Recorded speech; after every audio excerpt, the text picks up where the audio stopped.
is? How's it going, everybody? Today we're going to be talking about The Little Mermaid, the newest Disney live-action remake out here trying to bring the classics back. We're going to talk about all the things. We're going to talk about rapping birds and crabs, talk about out here dipping your toe in every port, wink, wink. And I only winked once, didn't I? You know what? That's okay, because it don't even matter. What the fact is, we're going to talk about all the things. So if you want to hear what we have to say, sit back, relax, grab a snack, grab a beverage, and listen on in to the First Ones to Die.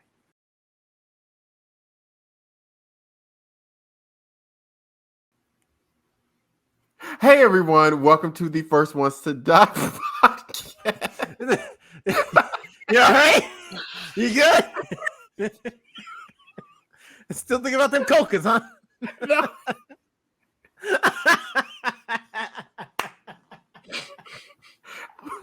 I just don't know what's funnier, the thought of a coca throwing its young, which I understand they don't throw, or just like dropping it and being like, I need to lighten the load.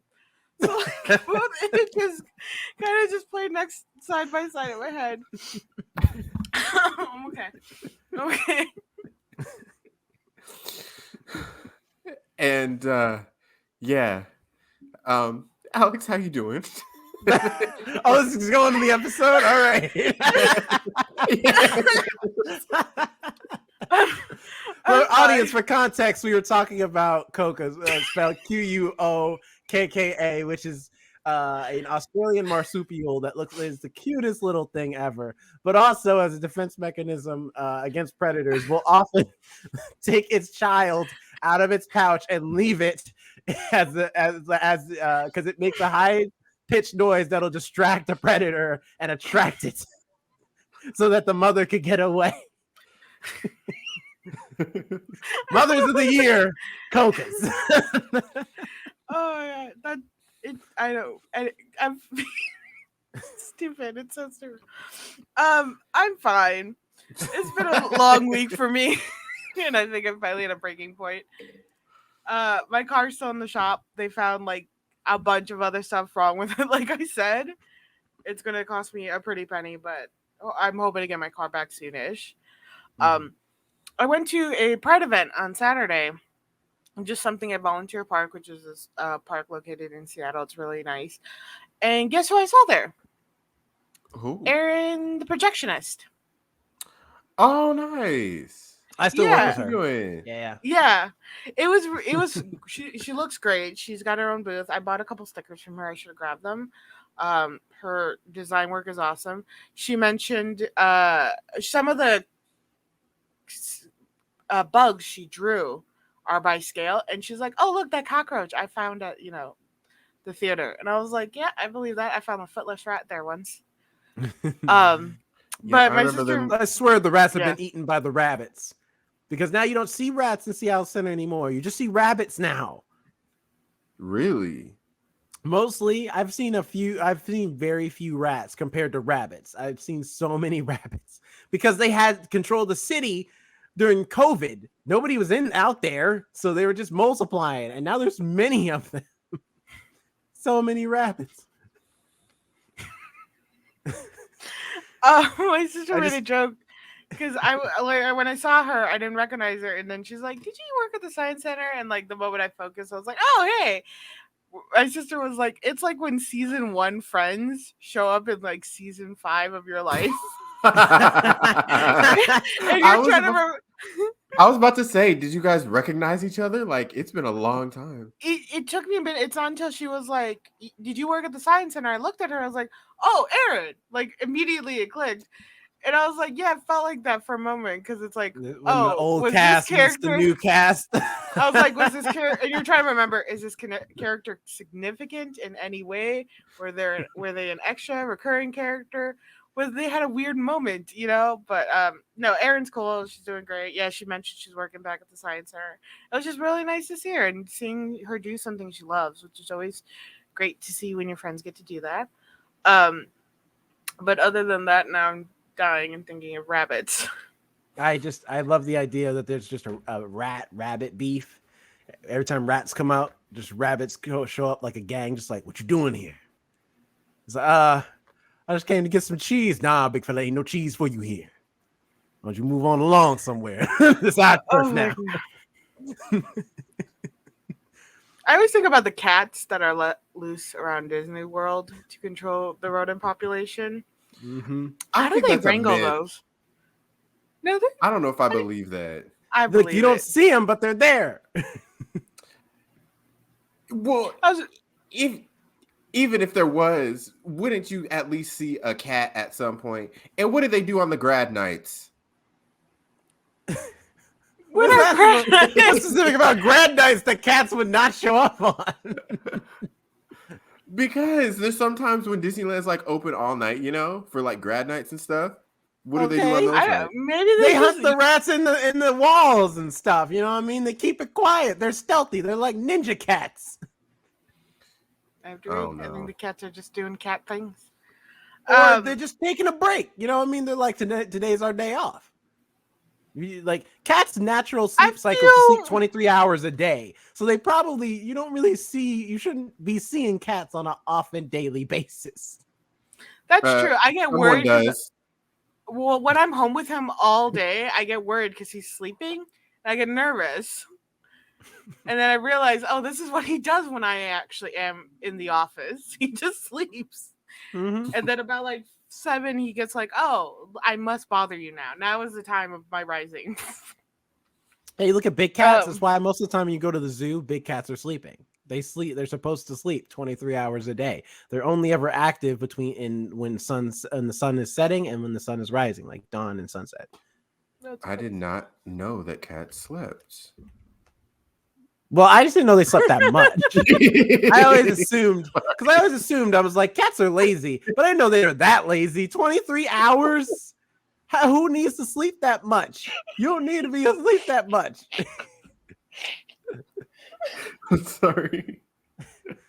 This has been the Animal Hour with the first one. You said that was such serious, like a serious. I didn't know they slept.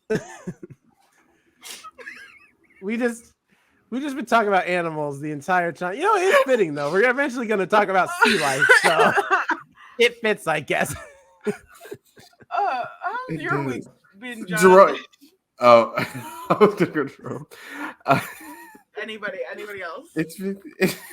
No, Jonathan, go ahead. What's your week been like? It's been good. Last week was Marilyn Monroe's birthday, so we did something for work with the Roosevelt Hotel. So I went over to the Roosevelt Hotel, which is a hotel that she stayed at one point when she was like coming up in her career and stuff. And they showed her film At the Pool, Gentlemen Prefer Blondes. That's where the diamonds are a girl's best friend. That's where that song comes from. I need to watch more of her films. I think I've only seen like one of them, and I've seen none. That well. I literally have not seen a single Marilyn Monroe. We should. I recommend Gentlemen Prefer Blondes. It's like funny. You will laugh out loud. Isn't Donald O'Connor in that? No, he's not. No. Oh, he's in a film with Marilyn Monroe though. Anyway, go. Yeah. Sorry, go on. But it's a good movie, and she sings amazingly. She acts so well. Like she just has that, like, basically her role in the film. She plays I forget her name in the movie, but she is like obsessed with diamonds and jewelry, and she's kind of like she likes the money of the guy that she's dating more than she likes the guy. And she's trying to, like, she's a gold digger. Yes. Well, I mean, if you know what you want, right? Get what you want. And she has a wonderful monologue at the end. She has a wonderful monologue at the end where she says, "Don't you know?" She's talking to the guy's dad. This is it's not really a spoiler, but the whole movie is great. She's talking to the guy's dad. She's like, "Don't you know? A man with money is like a girl being pretty. You might not love the girl just because she's pretty, but it really helps." So So yeah, it's a great movie. I definitely recommend it. I should make an Yeah. effort to watch that. Yeah. Yeah. Yeah, we had a couple events at work. It was a long week, even though it was like a holiday week. But yeah, that was about it. How was your week, Jerome? It's good. I started. Well, I've been watching a lot of old shows. I was talking to my girlfriend about this, where I've been watching a lot of old, TV shows that either I missed because I was just too young, so it came on when I wasn't able to watch it. So I wanted to start watching The Wire. Well, that is next on my list. In The Sopranos, I started The Sopranos once, but I couldn't get into it. So I'm gonna try getting into it again so I can watch it. But I started watching The Newsroom, created by Aaron Sorkin, written by Aaron Sorkin, and it's good. It's really good. It's easily, I think, what I consider like one of the best written TV shows of all time. Like it is, like it is so sharp. The dialogue is sharp. The way the actors deliver it is sharp too. That's a part of it. But just the things, like every word they say is like so intentional and direct. And I never thought I'd be into a show about a news station. What helps though is that it's a fictional news station because it's supposed to be Atlanta City News or something like that, I think.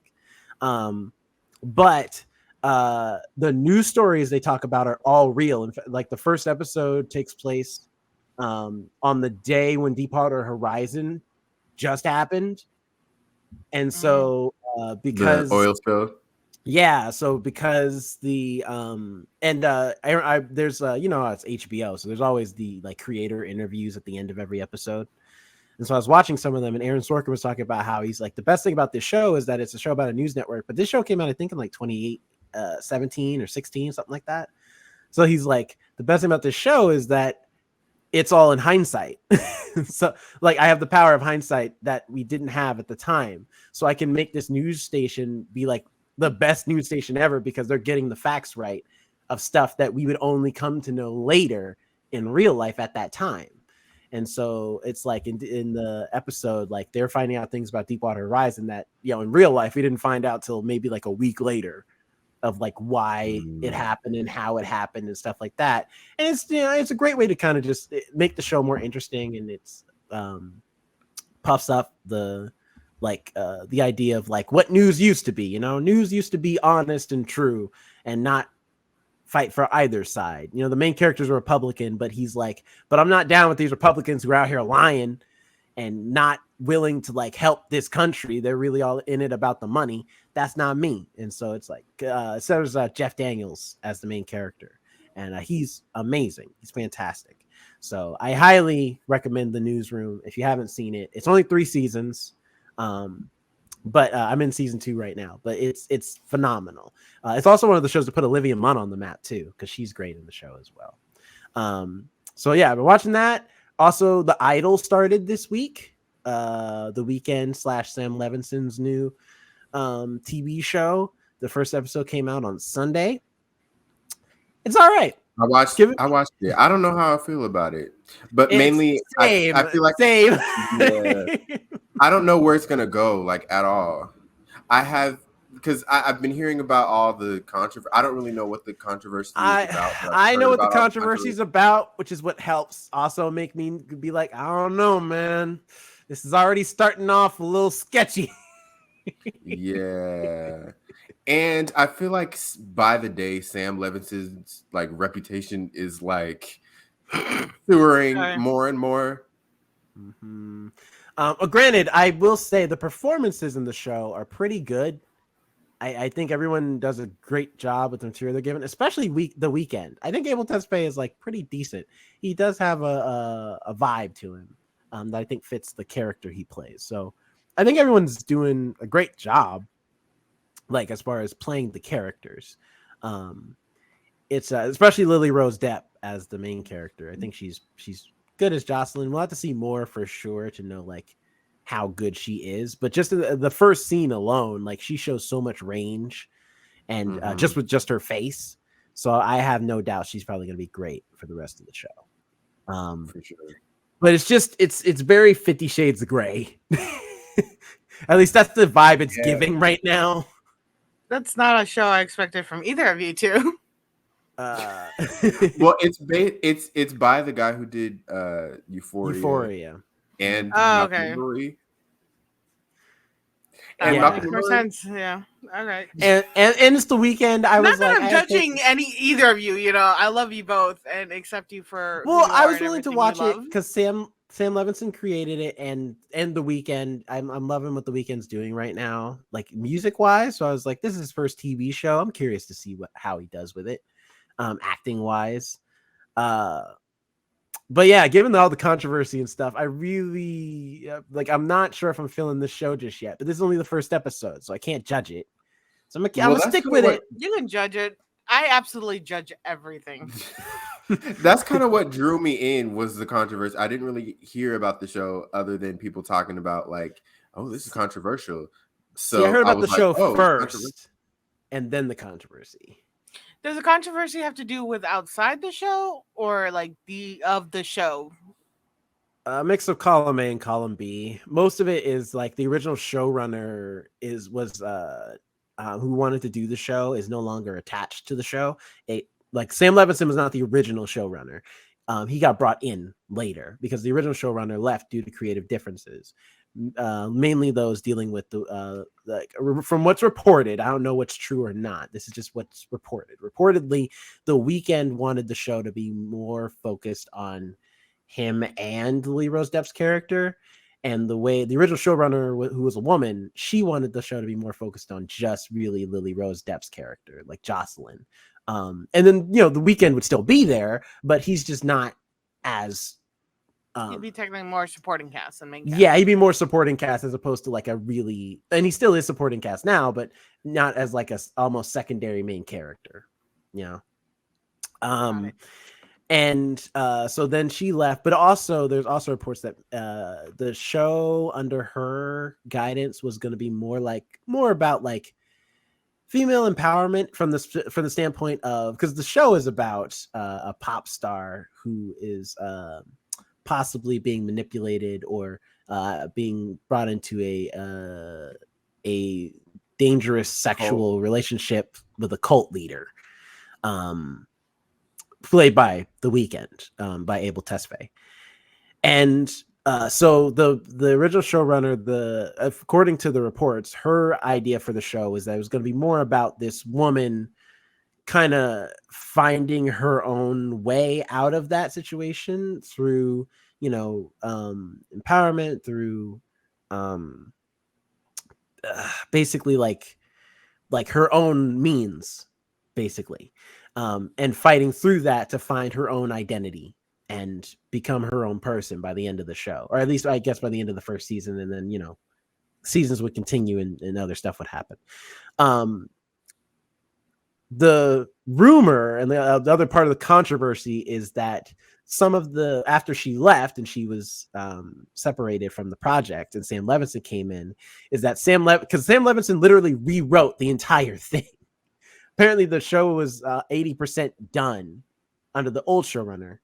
Then she left, and then Sam Levinson came in and rewrote almost all of it and started over. And that the rewrites mostly involved a lot more sexual raunchiness and edginess, and the empowerment angle was a little diluted and more turned into like a lot of just really raunchy sexual stuff going on. And a lot of the cast and crew behind the scene, like who were involved in the project, were no longer cool with that because they signed on under the vision of the original showrunner. And now that it's changed and it's a lot more risky, it's a lot more like mature, like what's it called, mature, explicit. Yes, it's more explicit. Like thank you, like they're like, I'm not cool with that. And so, and there's some rumors about what those explicit things are. That I read the report for yourself so you can make your own distinction. But it's some stuff where I'm like, I mean, I'm glad this got cut, but if this is true, something's wrong with Sam Levinson. Well, but go on. So, but at the same time, it's like it's the same thing with Euphoria because you had a lot of people talking like the controversy with him and uh Barbie Ferreira and Sydney Sweeney talking about like how much nudity and stuff was in Euphoria, or Barbie Ferreira's character not getting the plot she really wanted. But then when you ask these actresses what happened, they're like, no, Sam's a great guy and Sam's cool. And, you know, like, and if there's anything I don't want to do, like, he's willing to not let me do it. And all that stuff. Same thing here. You heard all this controversy stuff, but then when they asked Lily Rose Depp, like, what's your take on it? Lily's like, no, it's great. Sam Levinson's great. You know, like, yes, there's a lot of sex in the show, but anything I didn't feel comfortable doing, he wouldn't like, he wouldn't push me to do stuff. So it's like, you don't know what's real and what's not because you're getting a lot of understandable. Yeah. Now, and none of the people who are the people that are disagreeing with the, you know, the vision of the show as it is now ever gave their names because they don't want to get fired. So nobody knows who that's coming from. So it's just a lot of he said, she said, hearsay. So I'm like, let me watch the show. Let's see where it goes and see what comes out on the other side. That's fair. Yeah. So that's The Idol. One last thing to say before I go. Also, I'm so excited because it's finally out. New talent showcase by DC, the Milestone Initiative. I finally got my copies of the book. You can pick yours up June. By the time this comes out, June 6th will pass, so you could probably get it at your local comic book shop already. Just look at all this. Look at all this fantastic art in here. Look at all that. Look how good it looks. My story. For audio listeners, Jerome is holding up the pages of the book, and they look. Yeah, here's some pages of my story. Like, it's awesome. So I'm super excited to show for people to go to your local comic book store. Please support this book. Please show people that you're supporting more, like not just DC Comics, but the comic book industry in general, that you're supporting more minority peoples who are writing comic books and stuff like that. It's not about me. It's about all of us as a community, as a cohort, trying to bring more writers of color, more female writers, more LGBT writers into the comic book industry and getting to tell the stories that matter to those communities. So please, support the DC New Talent Showcase #1 Milestone Initiative in stores June 6th. By the time this comes out, it should already be out. So go to your local comic store, pick it up. Nice. Congrats. Thank you. I will. But yeah, so that's it. Now speaking of minority peoples in the community, The Little Mermaid. You were an odd segue there. Well, at least we didn't. At least we didn't have to segue from the Idol, that discussion. I was like, that's an interesting conversation at the beginning of Little Mermaid. But yeah. I wonder if someone tuned into this episode thinking, "Oh, wholesome! I just need something wholesome and nice to listen to today." Pick the wrong podcast. But now you can.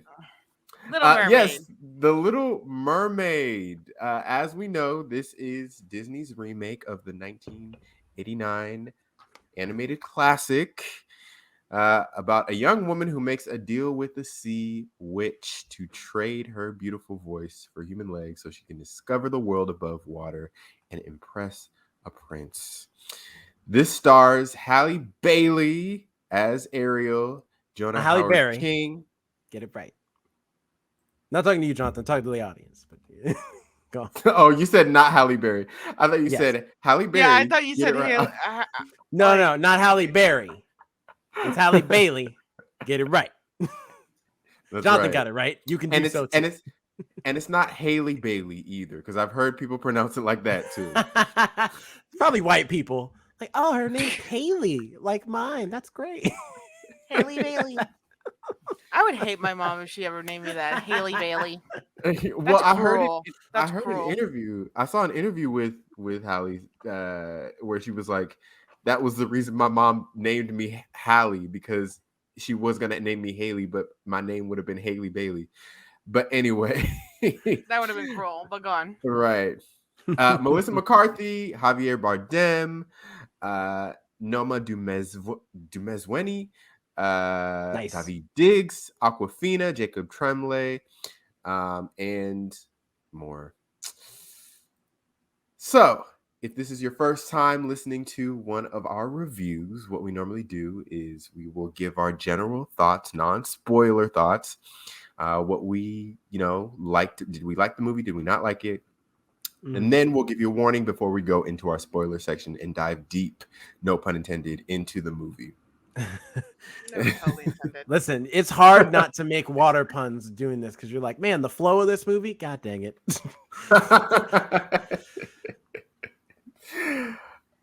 All right, Jerome, while you're at it, I'd say, hey, you go ahead, go first. What are your overall thoughts of The Little Mermaid 2023? This movie is it's okay. It's all right. I think like me and my girlfriend saw this movie together and we both came to the consensus. It was just like after when we first watched it, we were like, oh man, that was fun. It was cute. It was great for the kids. There were a lot of kids in our showing when we watched it, mainly because they probably were the kids that couldn't get into Spider-Man. Because the theater was packed. We went on a Friday night and it was hard to get in the door because there were so many people there to watch Spider-Man. Wow. But we got in. It was fine. We skipped concessions. That was the only way to do it because we were a little late anyway. But we got it, and so there's a lot of kids came in and watched Little Mermaid, and they had a great time. There was even some grown women who were sitting in the row beneath me and her, and they were singing all the songs, like the classic ones, none of the new ones because they didn't know them. But the classic ones, Who's Under the Sea, I could see them under the sea, like just bobbing. So it was cute. But then the more time we got away from the movie and more days out we got away from the movie, the more it was like, not that we found problems, but rather just things that it was like, it was okay, but it wasn't great. Like it wasn't bad, but it didn't impress. And that's that sort of thing. And mainly dealing with some of the more like minor plot details. The singing is great. I love Halle Bailey's voice. I think she nails all the songs. I think the same thing for Melissa McCarthy as Ursula. I think she nails the role. She just eats up all the scenery she's in. She definitely like studied the cartoon so that she could get that same energy, that same vibe for sure. And she nails it. She's great. Like when she flies off the handle, she goes big. And when she's like trying to be all smooth, like smooth talker Ursula, like she has just this sinister vibe to her. Like she's great. Love David Diggs as Sebastian the Crab. Didn't like his singing as much.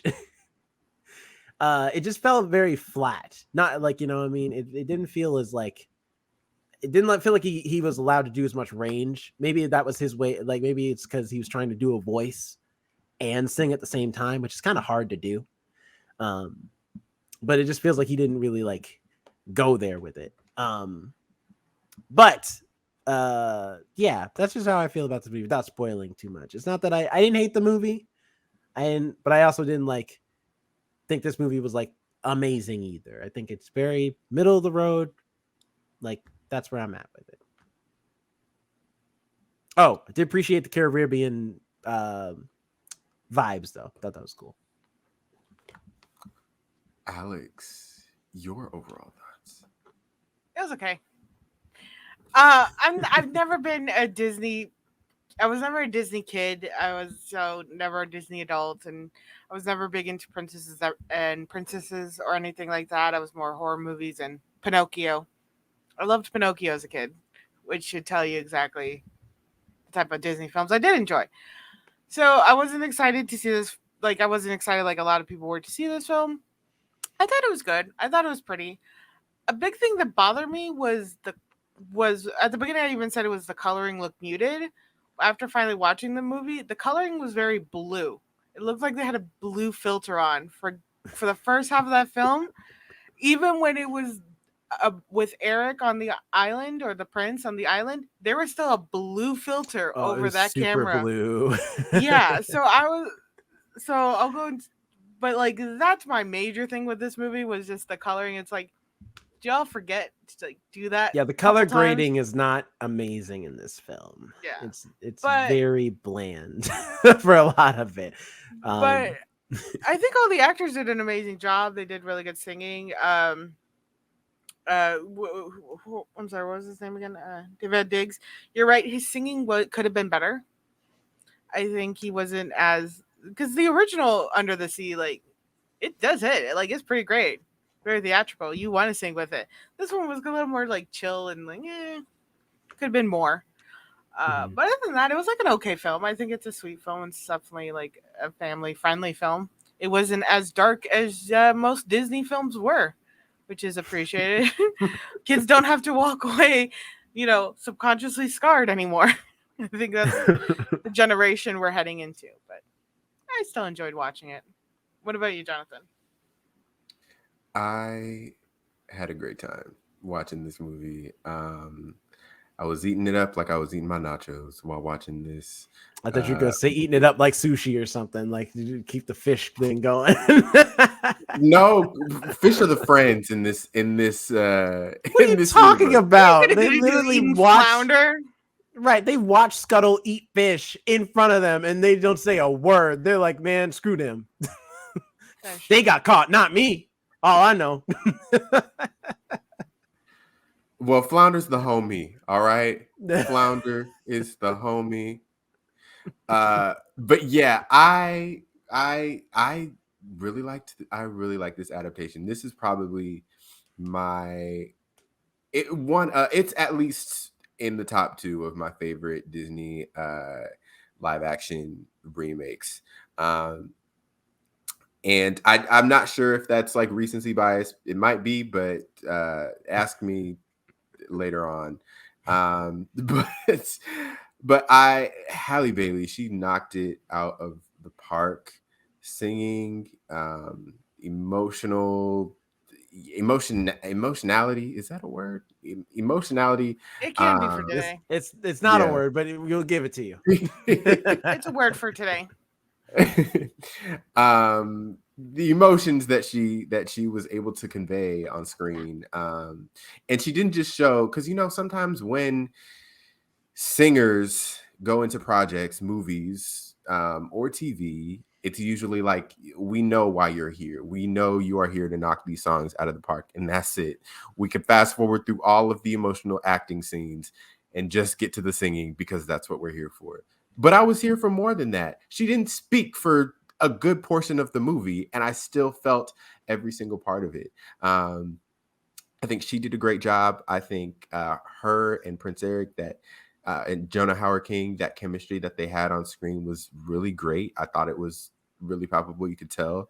I've also seen interviews with them after the fact, and they seem like they are friends off screen as well, which helps to sell the chemistry on screen. When she started singing and the interesting thing about The Little Mermaid is the most iconic song is pretty much at the beginning of the movie, which doesn't usually happen. It usually happens towards the Well, end. it was those two. It was that song, Part of And That Under the World, and Sea. Under the Sea. If you do those two, you're And good. Kiss the Girl. I guess I would think More Poor Unfortunate Souls would be the third runner up. I don't really remember that one. Like I don't remember until I heard it again, and I was like, oh yeah, I remember this song. I mean, it's definitely not like it's not a Be Prepared, from Scar, which I'm like, that song's iconic. That's the greatest villain song out of all of the Disney villain songs.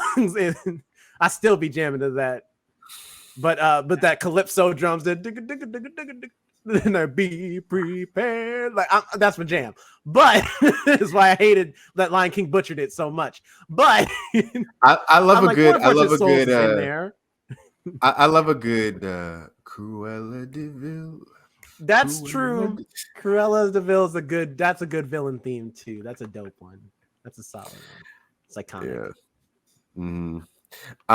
But anyway, yeah, the music hit. They Disney added some new songs for the movie. I am curious what you think about the new songs, Jonathan. before I watched the movie, I'm like, okay, there's really only like 4 or 5 songs in The Little Mermaid, like the original one, because all of them are iconic. I'm trying to think of any more, and then I hear this, like these couple new songs. I'm like, oh, okay, they definitely added. I feel like they added those songs because I do not recognize one line of this song. So Prince Eric's song, that could have stayed in drafts. Yeah, I'm glad you said that because I was going to say the same thing. Yeah. I was like, the composition is off. His voice is just not hitting. I'm like, listen, brother, listen. There's a reason the princesses sing and the princes just look pretty. Don't know, like you don't need to sing. You don't need to say nothing. He did. I think he did what he did what he could with the song, but it was just. He did what he could with the song, but it was just the song itself for me that wasn't. It reminded me of when they added in the remake of Beauty and the Beast, and we're going into Beast. kind of spoilers right now. He had his song. Yeah, they gave Beast a new song, and that was the same. Sorry. It didn't hit for me.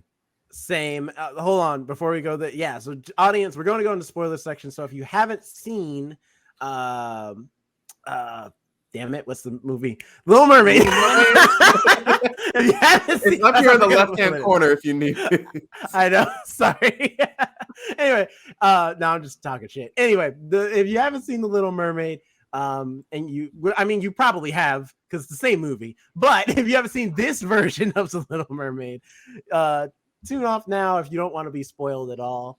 And go check it out and then come on back. You've heard our reviews. Mildly positive, nothing negative, or nothing extremely negative anyway. So, I would say it's a average recommendation. But go watch it, then come back and get the rest of this podcast goodness and hear the rest of our spoiler discussion. Especially if you have watched the new and the old one, come back because I got questions and I feel like only Disney people can answer me for some of these.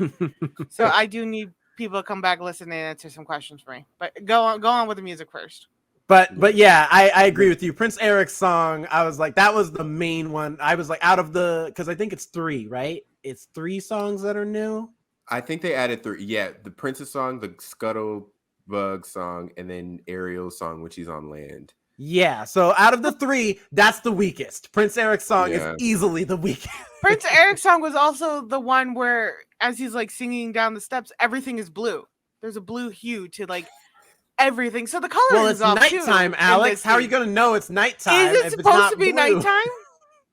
I genuinely did not know it was supposed to be nighttime.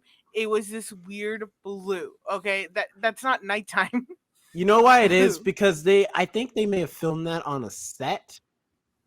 And so normally what you do if you're filming on a set is, because you have to have lights to light everything.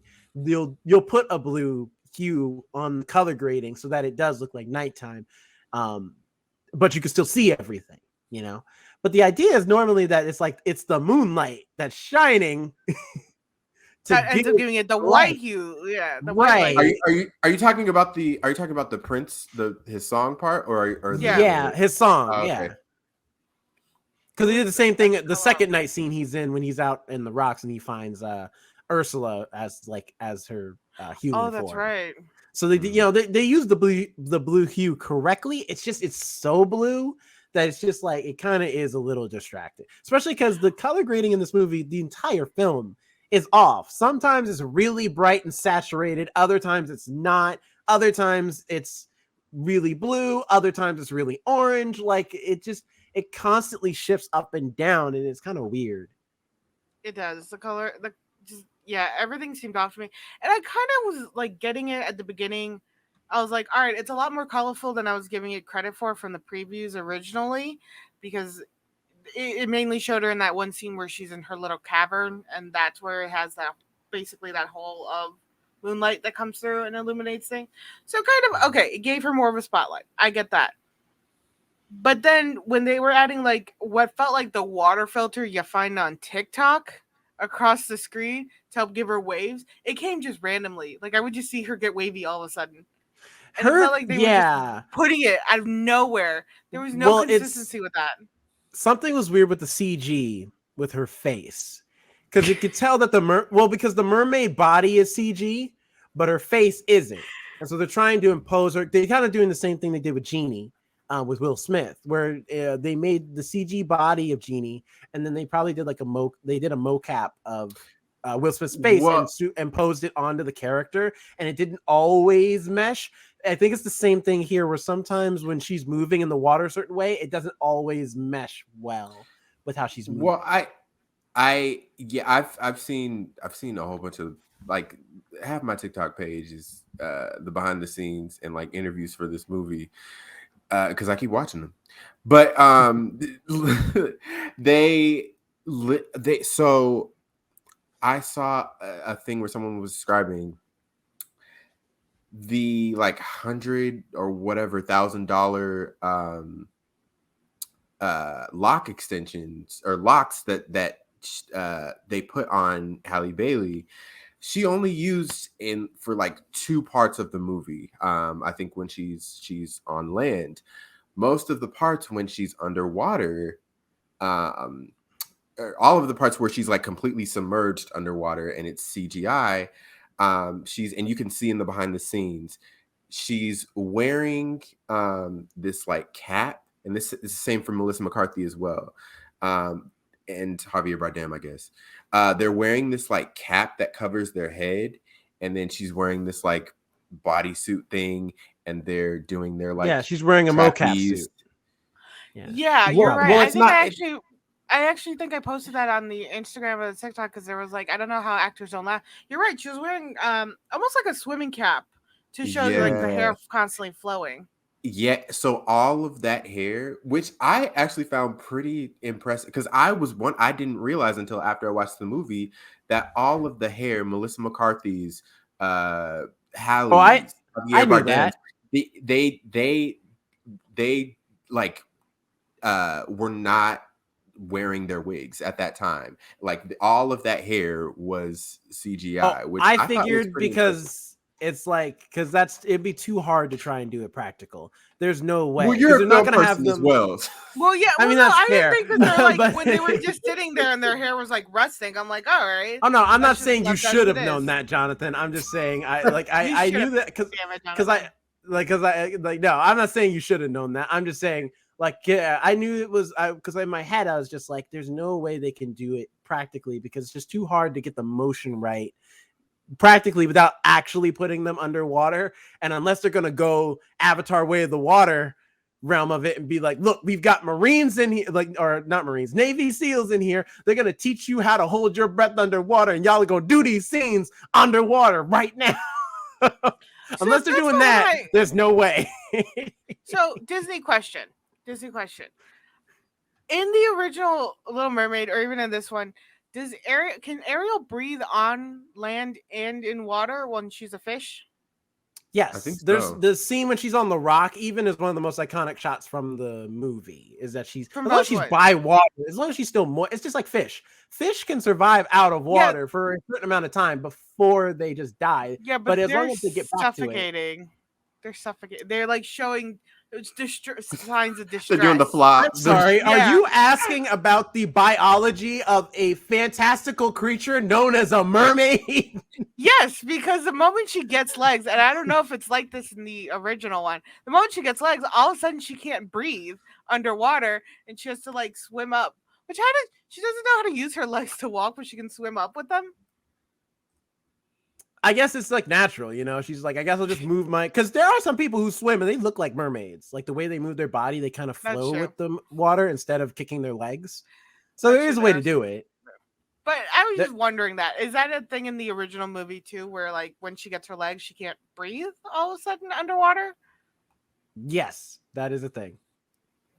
I think, are you just saying this, or do you recall? No, I remember directly. Yes, you can't. You can't breathe underwater. I think so because she's fully a human now, so she doesn't have any of the necessary parts, mermaid powers. Yeah, she doesn't have gills. I'm surprised they didn't put gills on them. Remember that? It may Remember that look movie? weird, yeah. Remember that Disney Channel movie, The 13th Year? You Yeah. remember that? When he turns 13, he turns into a mermaid. Also, sorry, I'm looking at the Oh, And he's I behind the swimming love, around. I scenes love Disney photos Channel films. of The the best thing Little ever. Mermaid movie. I see what you mean, by the way. The caps and stuff. Yeah. I see. So she's got like half a mocap suit, but the other half is like, I don't know, like a Yeah, because like a I've seen like corset or something. yeah, because I've seen like the mocap stuff, and it wasn't like fully because they were still doing those tricks and stuff as if they were in the water. Because it wasn't just her face they were CGIing, I guess. They were like CGIing parts of her body too, because she still had to do those like stunts and stuff. Mhm. But I guess it was just certain elements that they couldn't replicate um in above water. I feel But like I know Gotcha. she's still would I have been know she's cheaper just to put them in a tank of water. I know Hallie said she still had to, in one interview with her and Melissa McCarthy, the interviewer asked if you had to actually be in water for the movie. Melissa McCarthy said she didn't at all, but Hallie did, especially in the scenes when she's like swimming and stuff, obviously. Or not swim, but she's swimming the whole movie. I mean, when she's like above, the water swimming. Like when she's saving Prince Well, yeah, Eric. when she's at the beach and Yeah. that type of stuff. Yeah. Yeah, she had to actually be in water. And the scene, the iconic hair flip when she like goes above the water that you see in the cartoon. She Yeah. said people kept asking her like if she hurt her neck. She actually did. Like, and you could kind of see because locks are much heavier than like Well, also they're wet, other types of hair. so she's got to And wet flick locks, it up, she has like to flick flick her head that. up. So you can kind of see if you watch the clip, she flips her hair and her neck kind of like snaps like that, and it looks a little bit painful. My hair is dry. When my hair is dry, even when I whip my hair, I feel like a little nudge with it because it's heavy. To have it as locks and as wet, yeah, I'm surprised she didn't fully throw herself over. It reminds me I of get you whiplash guys doing that ever with my hair. you ever watched the Dwayne The Rock Johnson Hercules movie? No, I didn't even know there was. there's a Hercules. Yeah, it's based off of the comic book version of Hercules from like a small publisher. But he did when he did Hercules, there's a scene where Hercules is strapped down with chains, and so and then he's supposed to like pull his arms because he's Hercules, he's so strong. He pulls up his arms and breaks the chains, and he's like, Hercules. Oh, I remember this movie coming out. I never watched it. Yeah. In the behind the scenes, Dwayne The Rock Johnson, because he really wanted to get into the scene and be in the moment, he was like, I want to be real. I want to be real chains. So they're actually steel chains for like majority of the scene. And then when he does his iconic moment, he like is stressing against the scenes. Apparently he flexed so hard and put so much energy into trying to like pull those steel chains out that he passed out. I believe that. Because he's like, which I love that. He's like, He's like, I can do it. Those are real, man. Those aren't like your WDE thing going on. I know you look like a superhero, but you are not an actual superhero. Okay. I just love the idea of just. Have you ever seen Dwayne! those weightlifters? Dwayne, wake up, Dwayne. You all right? Have you Dwayne! ever seen those weightlifters that are like lifting and you can see the moment they like knock out because they're like here, Yeah. and then all of a sudden their knees just fold in a way they shouldn't fold, and they just go Scary. down. Mm-hmm.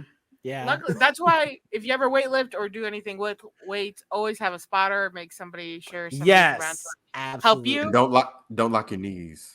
Yeah, don't lock your knees. That's the worst thing you could do because you're going down Mm-hmm. one way or the That other. is insane. But yeah, that's just what that reminds me of. It's like those moments like that in movies where it's like, little do you know, I now have pain because of that scene. I like the way she was crawling up which That I've was seen great. so That many was a clips great of it. moment. She's just like, it's like, I don't, is she supposed to be sliding up, climbing up? Because she kind of does this weird, like, up it. The spider crawl. Yeah. Where her fingers actually go like this. Here's my question, and this goes into the talk of representation in this movie. Because I have two questions. Number one, because my girlfriend had this question, I didn't think about it until she asked it. She was like, "How is it that the king has all these different mermaids that are clearly different races?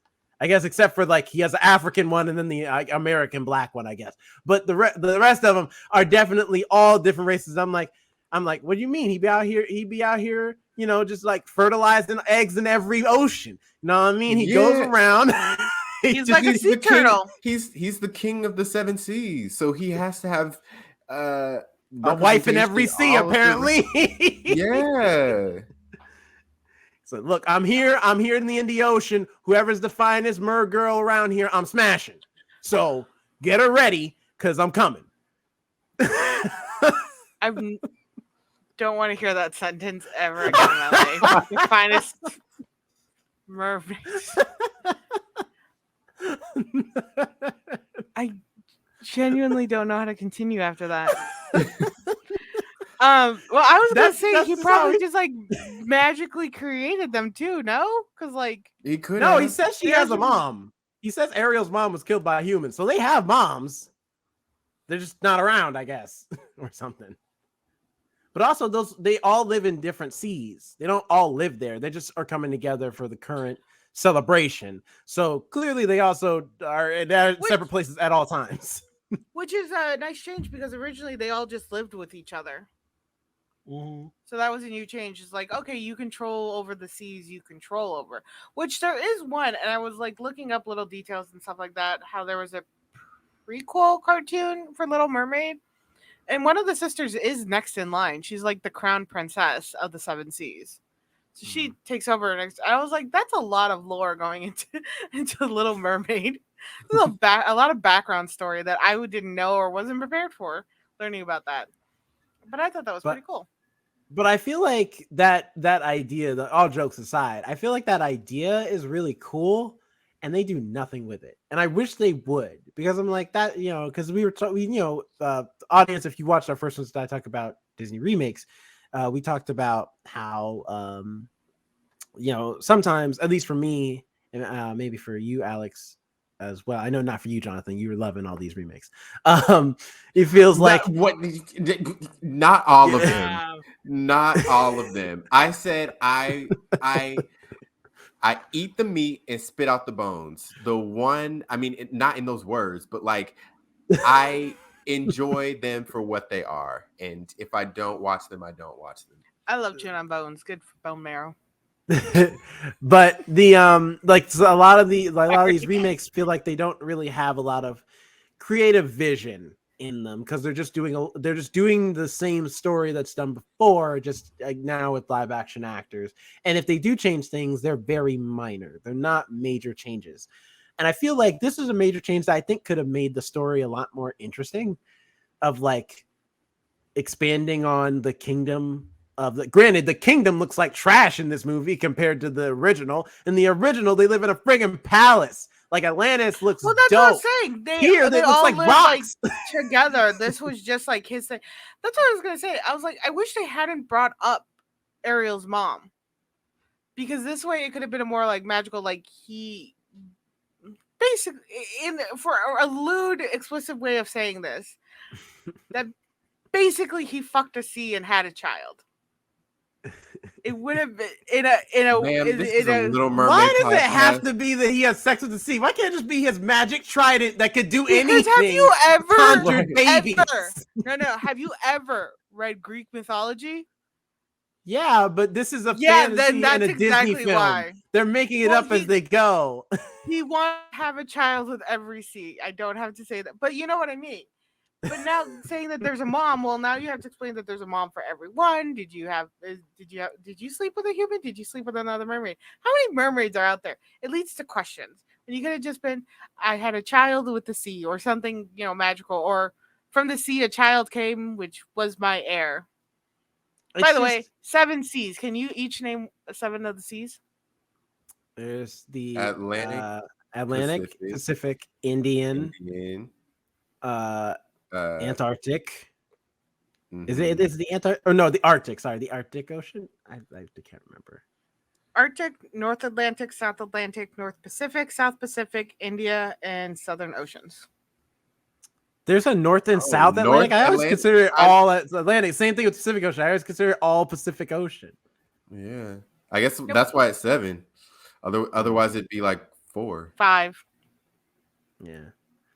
Yeah. Well, you know, if But you that's ever on who's smarter than are you smarter than a 5th grader? Now you know the answer to that question and could possibly I win would you a little bit of absolutely extra fail. money. Would Oh, never listen. survive.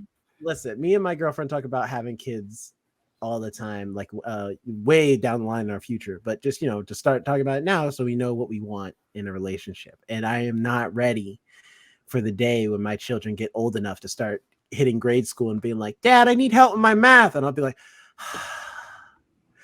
damn. By then they'll probably have stuff implanted in their eyeballs, and they'll still need help. It's not going to be that advanced. You know, America, all right? We're not going to get that Did advanced. you hear Google? Not Google. Did you hear the Oh yeah, they're doing Apple the announcement today? With the little like goggles that makes everything. Ask Google Glass how that worked out. Remember Yeah, Google but Glass? Google like has done a VR. lot of failures already that Apple has succeeded on. They're like, all right, they took Google's failures and made them their successes. I don't like that now you can just like reach out your phone and tap it with somebody else's and your contacts can like shift. I'll be like, no. Oh, yeah. Do you know how hard I work to make sure nobody has my contact information? Now you're really making it easy as tapping? But anyway, I feel like there's like it's stuff like that where I'm like, I wish this movie, like, these are the changes that could make these movies stand on their own and be interesting. If you're gonna do the diverse thing, go the full mile. Why not? You could do whatever you want. People are gonna watch this movie regardless because it has the Little Mermaid name on it. You still got the songs in it, and most of the characters are the same. So you've already got a built-in audience. Go crazy with it. Go nuts. Have some fun. Do something interesting and different. And it's like, when you don't do that, Go ahead. Oh, sorry.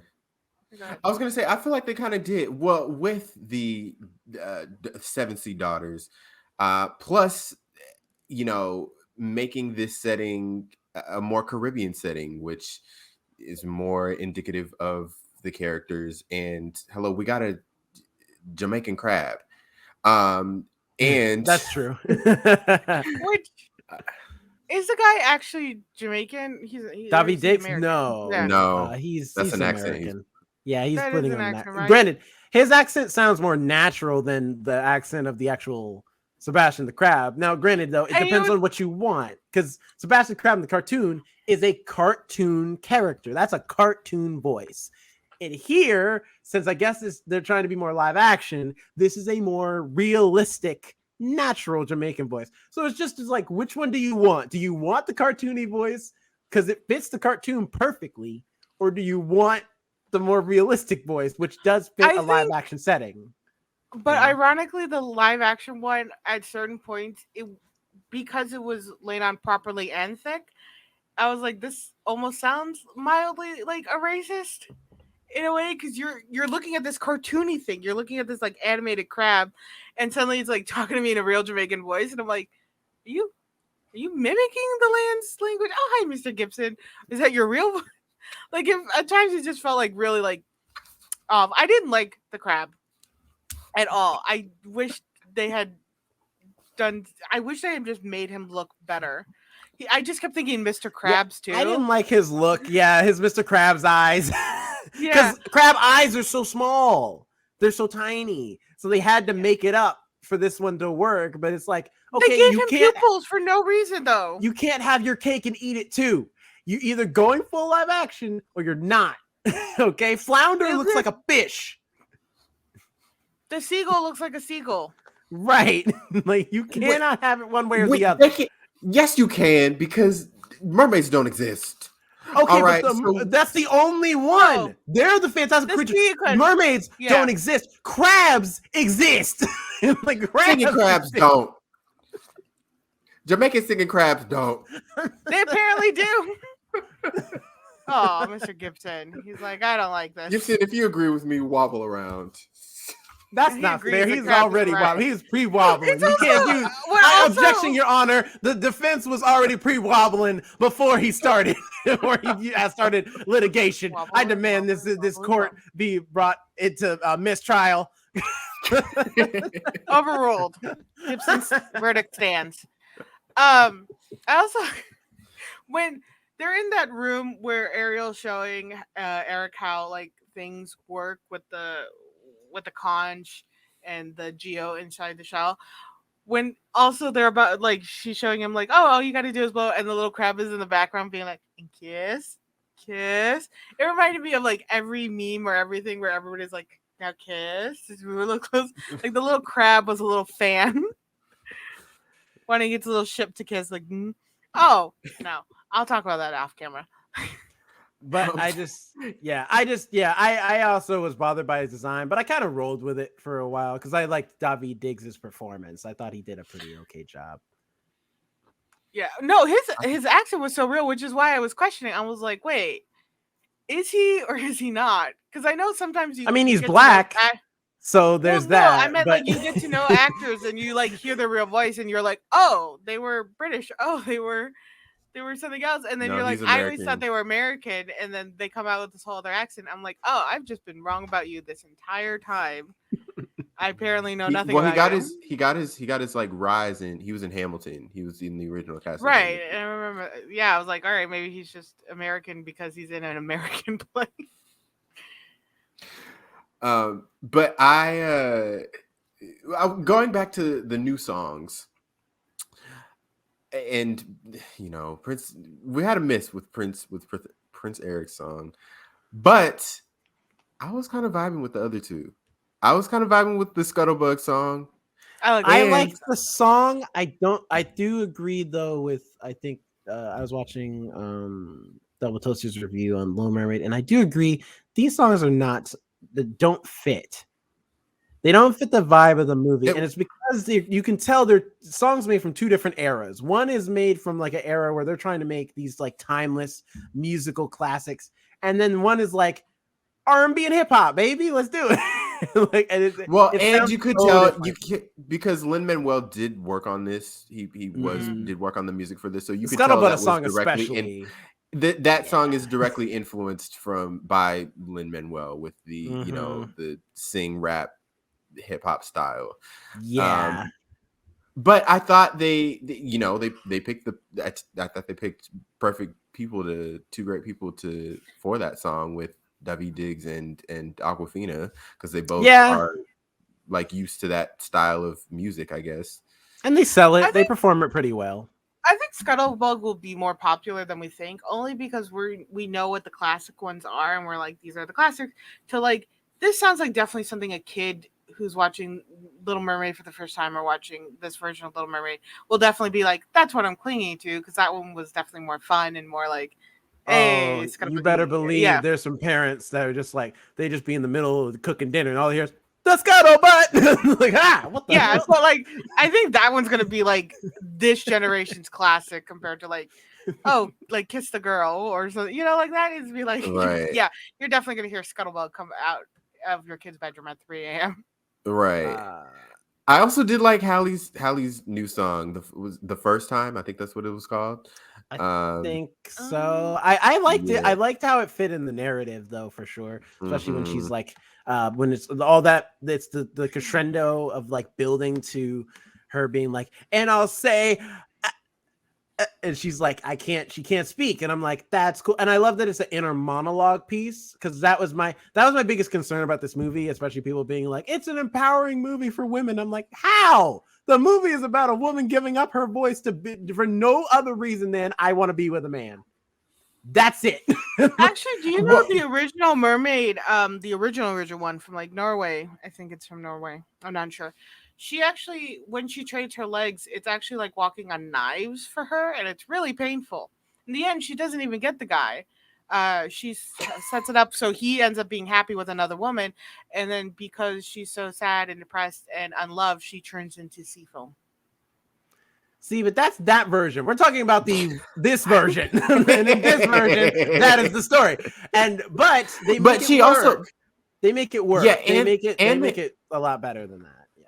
yeah, and in this version, I don't know. It's been a long time since I've seen the original, but in this version, I feel like before she even sees Prince Eric, she is dreaming of like, I want to be on land. I want to be where the people are. Like that's just where I want to be before she even sees the dude. So I feel like establishing that beforehand makes it clear to the audience that it's not just the guy that she's searching for. She actually wants to be on land.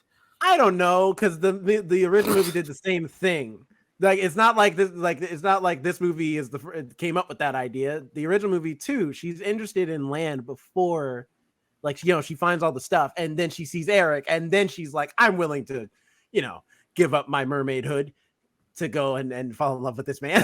So they do the same thing. I can't give this movie credit and not give that movie credit for doing the exact same plot line.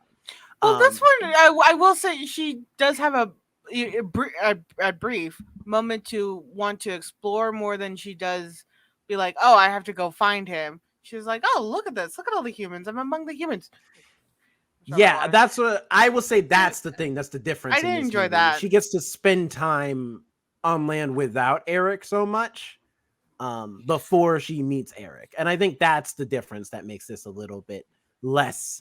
It's all about a dude. Is that area, and we get to hear her inner monologue of how what she thinks about things at times. Yeah. Well, and I also feel like, because she and I know this was in the original movie too, but like it's not like she just saw Eric's beautiful face from under the water and was like, I want to fall in love with you. I want that. She wasn't like that. She was like, she saved this man, so she has an emotional, like, traumatic attachment to him now. So that's part of the reason why she feels like she's drawn to him and destined with him, rather than just like, oh, I like your face and that's it.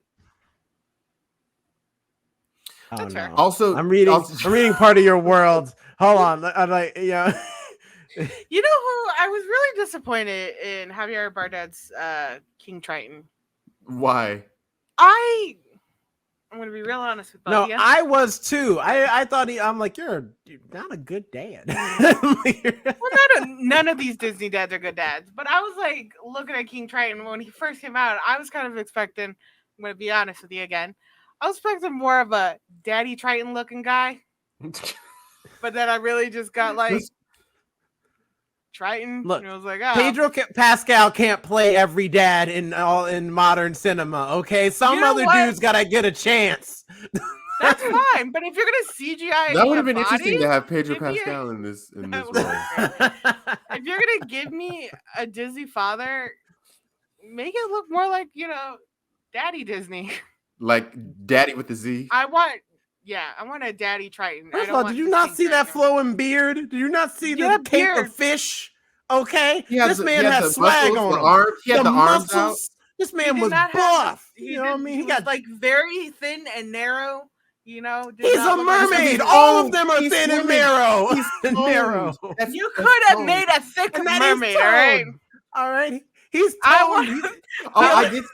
I did see that at the end they did have a plus size mermaid, which I thought was good. See, y'all gonna make a thick daddy mermaid to appease most of the moms and me. Are you the only one? I'm sure there's a lot of ladies. They saw Javier Bardem's arms and they were like, "Ooh, I love Javier. Oh my god!" They were digging. I haven't seen one thing about him anywhere. Nobody's even talking. No. In fact, I didn't know who was real moms are interested in Javier, and they're not going to go to Twitter to talk about it. They're going to talk about it amongst their mimosa circle, all right, at brunch, like a good white woman should do. Mimosas are great, and they're not just for white women. That's true. They're for all women. Mimosas are not discriminatory. They're for everyone. But the point is, Javier Bardem, I think he looked good as Triton. I didn't mind his but like it was definitely he's just King Triton. He's a bad father. If you knew more about your child, maybe she'd also have more self-preservation. Look, all I do is make children. I don't talk to them. But there's explosions going on, and then you can't be surprised when the kid has no self-preservation, goes up towards explosions, and leave your parenting to a crab that can barely follow her around. I He's felt swimming for so hard. I felt for Sebastian in this movie. I was like, He threatened him at one he's point. stressed. He grabbed him like this. He's like, "Where is she?" We need to He be needs where's a his vacation. compensation? I know. I thought he was gonna snap Sebastian for a second.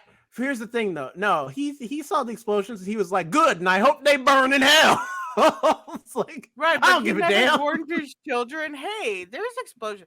When things turn fiery and red, you swim away. You don't know swim towards, you swim away. Well, Never also taught the, that to anyone, bro. the waves were gonna take away the debris anyway, so he's like, I'm not worried about it. We'll clean up later. And they cleaned Yeah. up later. Right, but like it still comes down as like a barrel and can hit one of them. They I can mean, swim they out the still way. are- They have the entire ocean. It's just like when ships are dodging anything in space, like on a sci-fi movie, and they're like, we can't move out the way, Captain. What the fuck you mean you can't move out the way? We're in space. There's literally Right, no you're not- direction you can't go in. First of Like, all, move first out of the all, way. You're not in space, you're in sea. There's only so far you can swim when you're trying to avoid a massive ship falling on True, its it's a side different onto- environment, but still, my point still stands that you have the I understand entire about ocean this- to move through. How fast can you swim? I can jogging past. Not as fast as a But is that mermaid. still- Mermaids can swim as fast as like fish and dolphins who move very fast in the water. They don't have an excuse. Which, by the way, I also have a problem with this way this movie is portraying sharks as being the evil guys, when dolphins are the ones that are a fucking menace to society. To be But fair, sharks they because hunted they're a dolphin at the beginning of this movie. Dolphins don't get a good rep either. They just hunted, but they makes it always look like, oh, poor dolphins. No, dolphins are horrible. They're a menace to society. They're right, and sharks have done nothing. They just want to eat and chill out. I get it. I get it. They need to be left alone.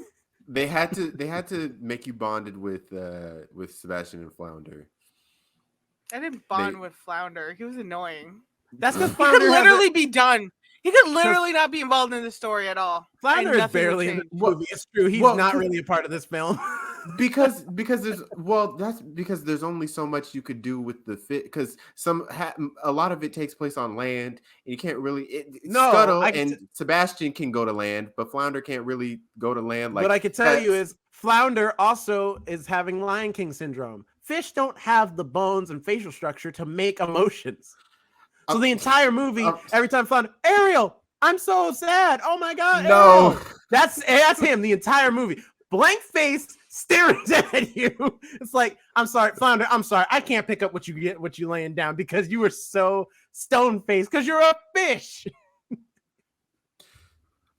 I was feeling Flounder. All right, Flounder fan club. Flounder That's fans. because Flans. you're like an empathetic person, Jonathan. You could empathize with any stone cold creature. Listen, How you became Paula, friends with okay, us. you may think everybody has talent, but I am the one who is here to let people know that sometimes things just be wrong. And the way they made Flounder look at this movie is not right. Wait, does that make you? What am I? Who? Ruben? You're Randy. Randy. Ruben was the contestant. He Ruben was was the the winner. contestant. He won. I like how I am the one who's associated with the only black male. Well, I clearly have to be the Simon because I'm always the one who's a little harder on everything. That's right. By We're default. Hamiltoning this. We're Hamiltoning Americanata. We're race swapping. But also going back quick to the Caribbean thing for a second. I do think I like the addition of making it a Caribbean island, but my only two issues with it are one, we learn nothing about Caribbean culture in this movie past music. That's it, which we already knew what Caribbean music looks like. So it's like we don't learn anything about their dishes, any of their culture, nothing. So all they did was use the Caribbean thing as a setting, but not really integrate Caribbean culture into this movie, which is a shame. Secondly, an easy way to do that is, why does the prince have to be an adopted white boy? Why didn't you just make him a black guy and make him Caribbean? It's a Caribbean island with Caribbean royals on with, you know what I mean? Like, why didn't you, if you're gonna make the mom black, just make the kid black. Well, because Or at least mixed. we have to, Or because mixed. That works too. Well, and we're talking real. If if this movie was a mostly black cast, then you'd have a different movie. You would have a different audience that you would be, you know. That is So very screw true. I 'em. mean, You're look what Disney. happened. And Look what I don't happened when know you already changed Ariel. All right, yes, exactly. And I don't know if Disney wants to go all the way. Counterpoint.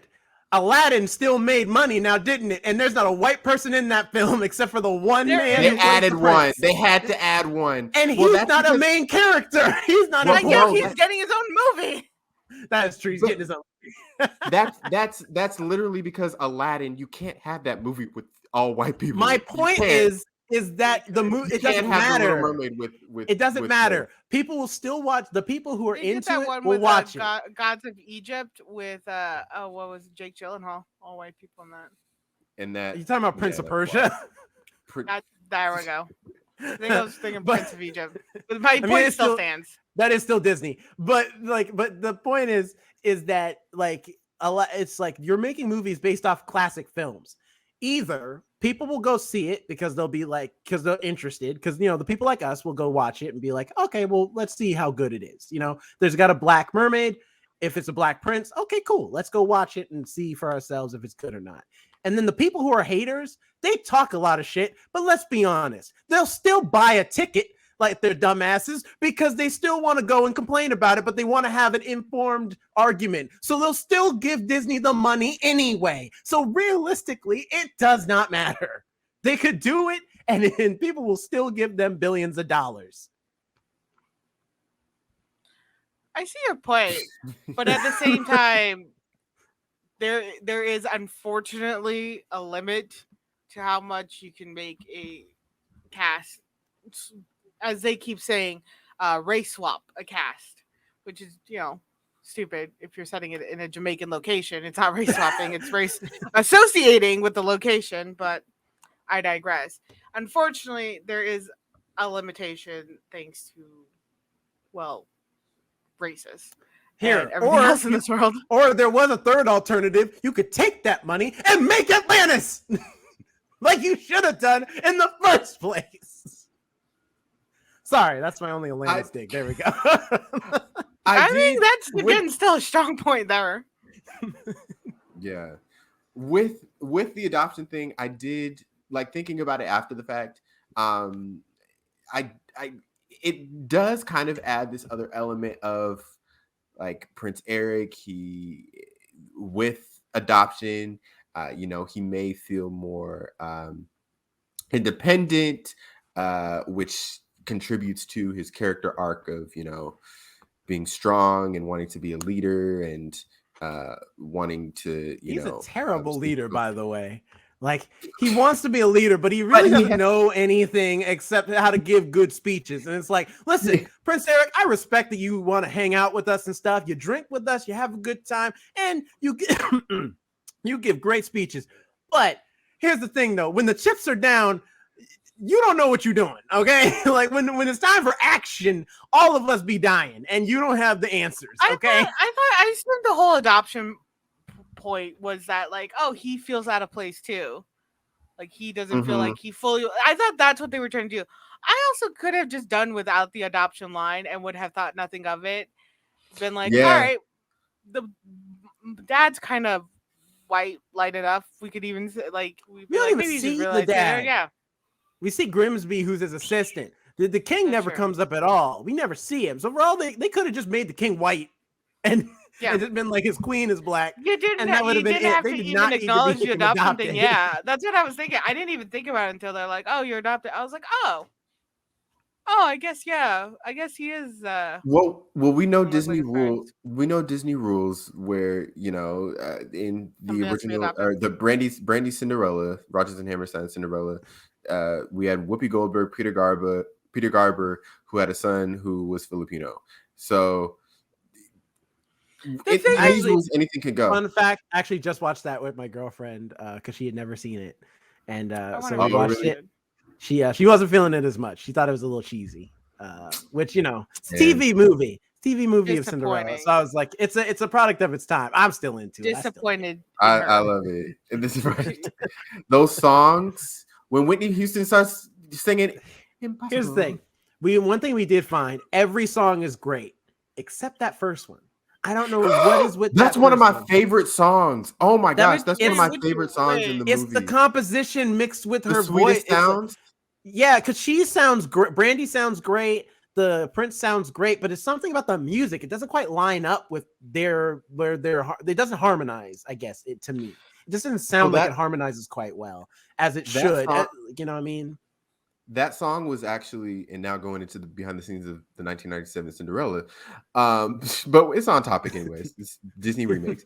That there's a whole like 10-page long article that I remember reading when this came on Disney Plus, and that song was made for like a 1960s Rodgers and Hammerstein musical, and they repurposed it for Cinderella. I think that was one of the only songs that they added to the TV Cinderella movie. Also, I remember hearing that Brandy, since she was known she was an R&B star, and then what's his name? Paolo Montalban. Paolo Montalban. Yeah. He was known for he was a Broadway star, so it shows he looks like a Broadway star. Yeah, so they had to tell Brandy to like you're insulting him.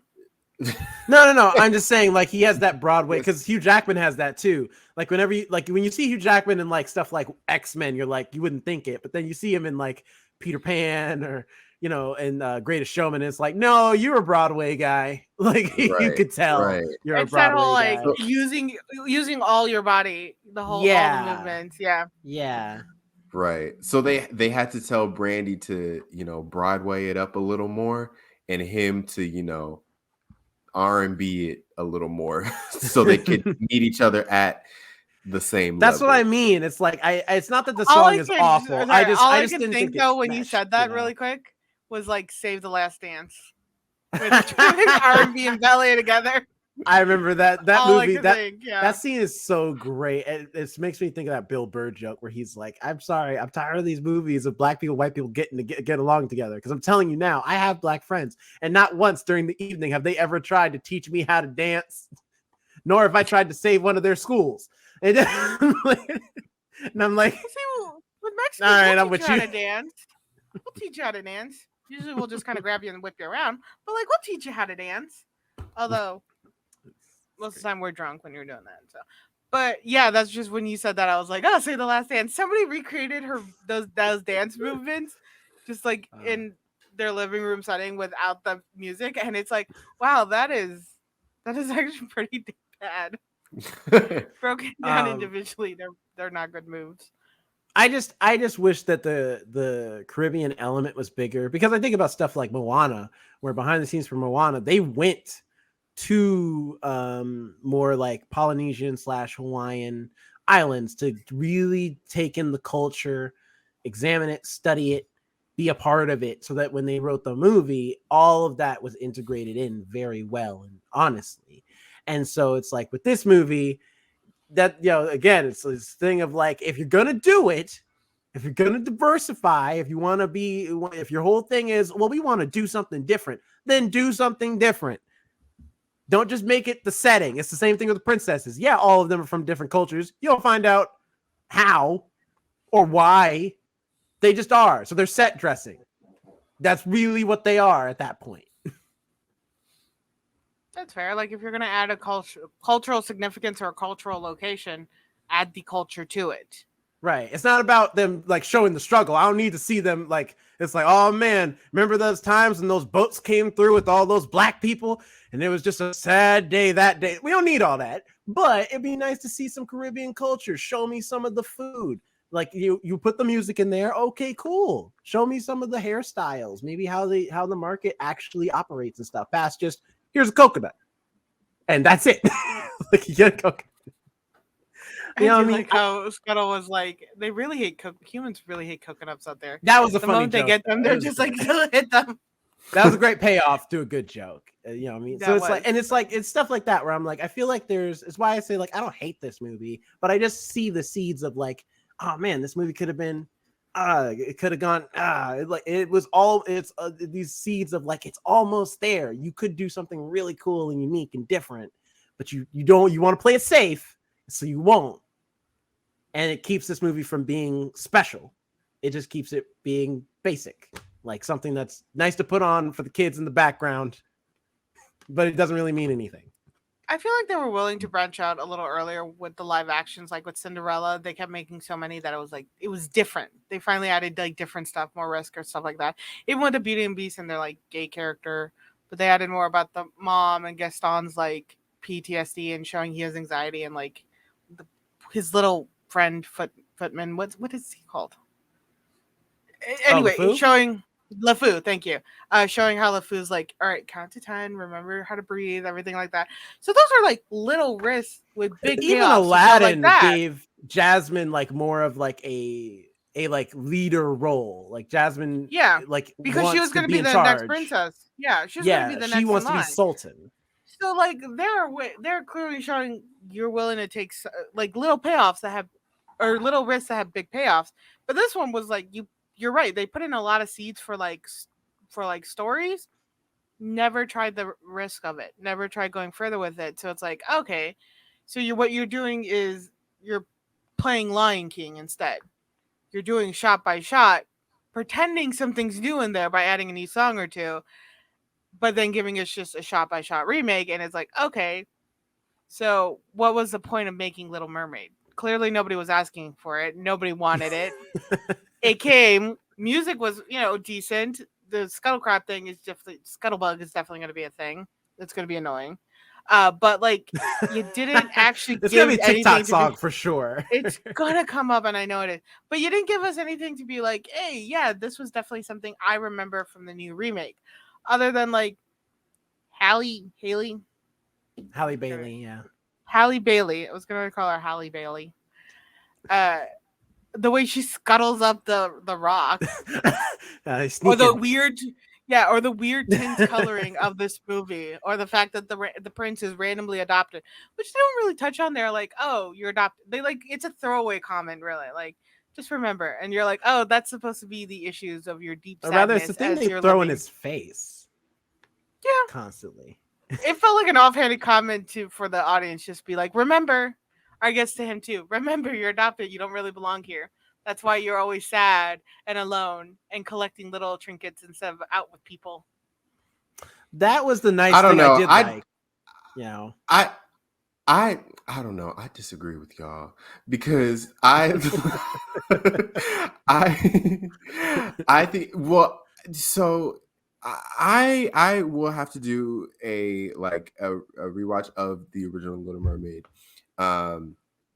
Because I know, and in listening to someone who had watched it more recently talk about the movie, they also gave the prince more development, so he wasn't more of like just an object, but he actually had an actual arc and storyline. We got to know the prince a little more. That's why I like the trinket room, because I felt like there was a duality of like, connecting him and Ariel, because Ariel has trinkets from her adventure, or I guess adventures, but really her collection of stuff that falls to the sea. He has trinkets from his adventures over the sea. So it's kind of cool that they have that duality. And I was like, that's kind of neat. That's a different new thing to connect them a little bit more. Yeah. And and some of the touches that Rob Marshall added as well. I've heard him talk about the fact that in the original movie, Ariel, she has the ability to write her name. Like when the prince is asking her what her name is, she like writes it down. But he took that out of the movie because if she had the ability to write, then she could just write like him a note saying, hey, I lost my voice because I traded it to the sea witch to help me. And you need to kiss me now. Like that, it wouldn't make sense. So in this version of the movie, she just writing is not a capability of hers. I also heard someone talk about the fact that the kind of amendment of Ursula's curse was the fact that she if you remember, she said that she won't remember that this curse happened, or she won't remember that her goal is to get Prince Eric to kiss her, which wasn't in the original movie, and it was in this. I like that change. I thought that was a decent change. Yeah, Sebastian did mention that. He's like, when I tried to bring it up to her, she kind of got glossy eyed and she just went to sleep. Yeah, I did like that. I did like that change as well. Yeah, I think there's some good changes in there, but it's just like it's stuff that's like very minor, but makes sense, you know, because the writing thing, I forgot about that. That's a really cool idea, to make that distinction and make that change because it's smart and it makes sense. Like if you're a mermaid, what do you need to write for? You're under the ocean. Like anything you tried to write with ink, it would just blow out. And then I guess you could argue you could write in the sand, but why? Like for what purpose other than to just show that she can write? It's like might as well just take it out. It's not necessary, and they still got the point across anyway without it. So I think it works, and it leads to a cute scene when he's picking out. That's what I was thinking too. Like I really like the scene where like she's trying to tell him his name, and you know, and then she does the thing with the finger, and she's like, Eric. Yeah. So that's cute and interesting. I like. Also, really quick. Also, before we finish this review, though, we got to give a big shout out because this girl deserves all her flowers for the little bit of time she's in this movie. Jessica Alexander. Jessica Alexander is like easily. She's amazing when she is playing Ursula in her human form. Oh, yeah. She's phenomenal. She's great. Like I'm like I want to see her as a villain in another Disney film because she does so well. Like she just has the crazy face down and everything. Like she was really great. Good. She's really good. And it's good because she's like we were talking when we did our Mother's Day, or not Mother's Day, Hairspray review. We were talking about I can't remember her name right now. Who plays Penny's mom? Allison Janney. Yes, you're talking about Allison Janney and how she makes the most of her time when she's on screen. Jessica Alexander made the most of her time when she was on screen. She's like, I'm only in here for like 15 minutes, but I'm gonna make them 15 minutes count and do it well. And she does. She does a great job. Yeah, she does a great job. So I was like, I just wanted to give her a shout out because she deserves her flowers for how well she does it. She plays that role. Yeah, she did a great job. The actors and actresses in this really did give it their all, and they did amazing acting. And I would never say anything bad about anybody's acting in here. I think they all did perfectly well. The music was, they all sang to the best of their ability. I think you're right. The accent got in the little way of Under the Sea, but other than that, like everybody's acting was definitely on point. It fit their character. Nobody was just like, what are they doing here? Are they trying to test something new out? Or like what? Nope. Everybody acted to their character perfectly. So that's what the heavyweights are. So sorry. Yeah. Sorry. Go ahead. No, my issues were mainly just with the, I guess, writing of it and the composition of this movie. Composition. My issues fall a lot in the composition and the attempted lighting they were trying to do for this film. But yeah, I was just gonna say Melissa McCarthy and Haley you got me saying Halle Bailey are the heavyweights, I think, of this film. Yeah, I think they do the best job. Halle Bailey just holds it down as Ariel and with the singing, but Melissa McCarthy just brings so much character to Ursula. Like she is a cartoon character in this movie, and it's great. It's like it was necessary. It was needed for that character. And shout out to Noma Dumezweni, who played Queen Selena and has been in so many things that I have watched lately. She was in The Undoing, Normal People, The Watcher on Netflix. She's been in so many things lately, and she's been killing it. Yeah. Oh yeah, and she played Hermione in Harry Potter and the Cursed Child on Broadway. Oh, cool. That's cool. Mm-hmm. She must have done it after Alfred Woodard. Let me see. Oh wow, she has been. She's been in Doctor Who. Yeah, Wow. she's been in a lot of stuff. Um, no, she was the original Oh, okay. I Hermione. thought Alfred Woodard was the original. Because I know she No, did I it think that too. was her. I don't think Alfred Woodard did it. Let's see. Did she Yeah, do it? Alfred Woodard. Yeah, she did it. Well, anyway, while I'm Not the looking up point of Alfred this. Woodard, Jerome, what are your final thoughts on the Little Mermaid 2023? Final thoughts. I think this movie is fine. Like, it's not offensive or anything like that. It's not a bad movie.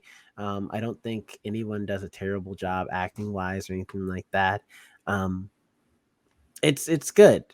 But that's just where it is. I think my disappointment in this movie, well, not disappointment, rather just like expectations were hoping that they were going to do more with it. You know what I mean? That's what I think the expectation for me for all these live action remakes, because I feel like they have the potential to do cool things because it's a new version of these classics that we grew up watching.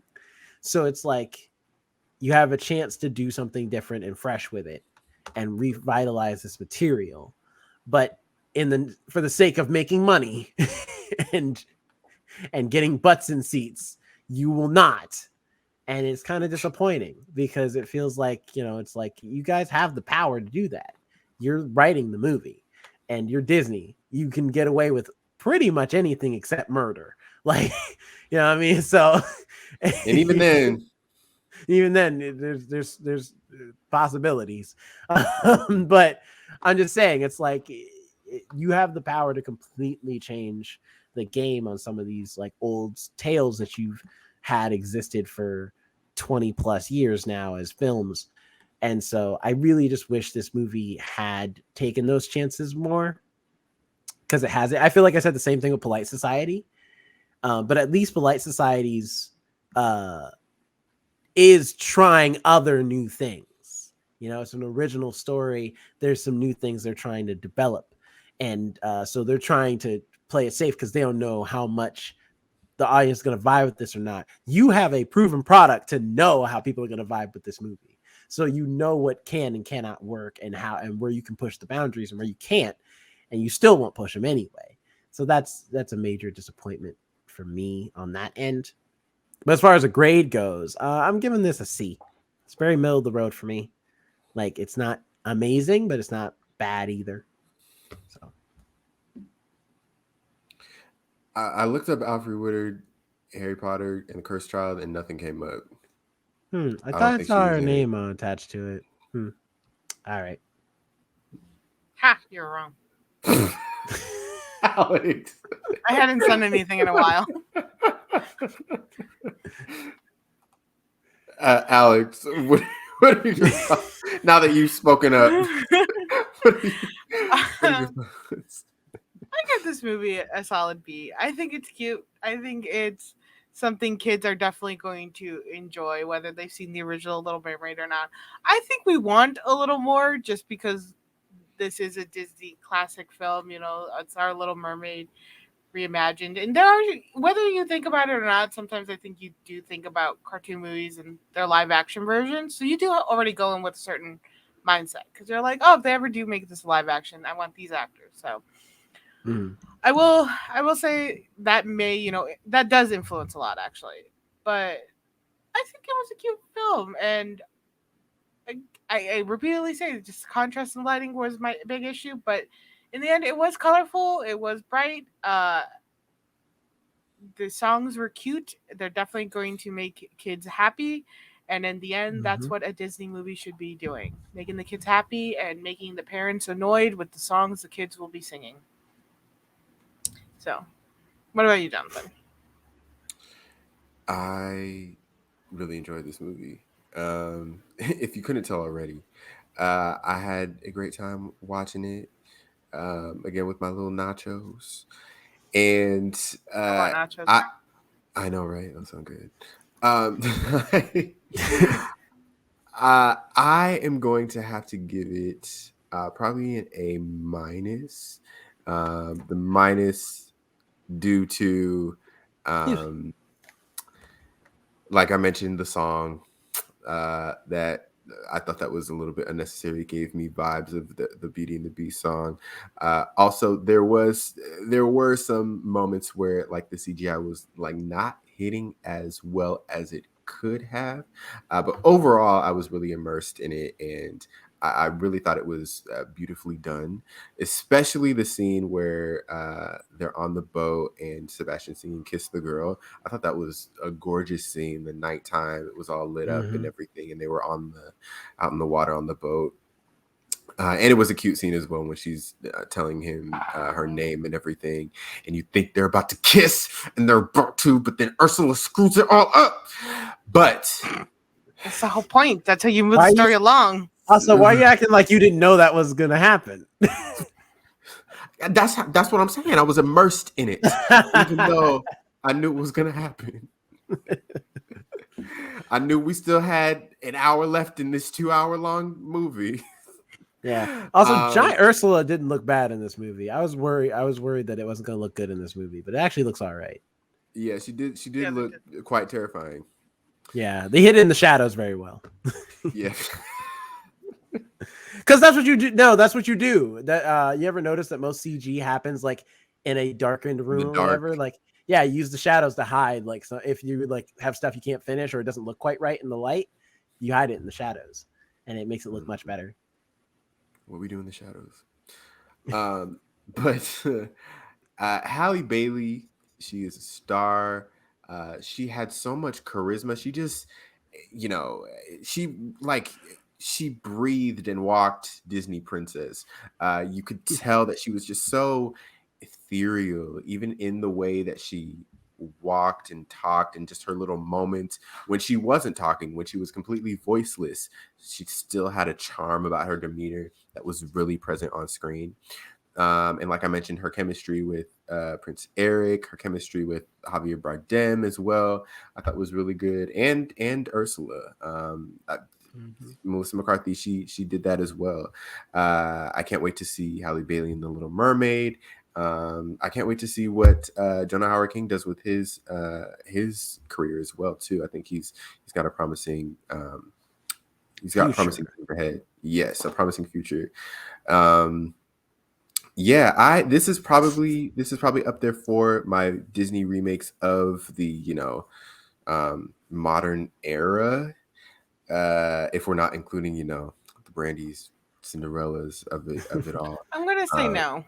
Okay, we're not including. It's not included in this because this is a specific brand they're doing. I mean, even the Disney logo is now like completely different.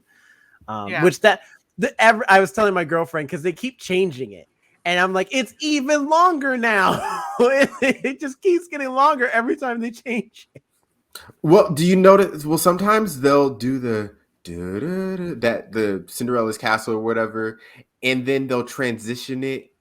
They make it fit the setting of the movie. Exactly. Because they'll like transition from that into the movie, like without any like black screen or anything. Listen, I grew up on the like that's it. That's all we need. We don't need the we walk on the water. Then you see the castle and the fireworks, and then Tinkerbell goes over, and then the Disney logo, and then you hear the final blast of the horns and the trumpets. Then movie. I'm like, all right, we don't need all that.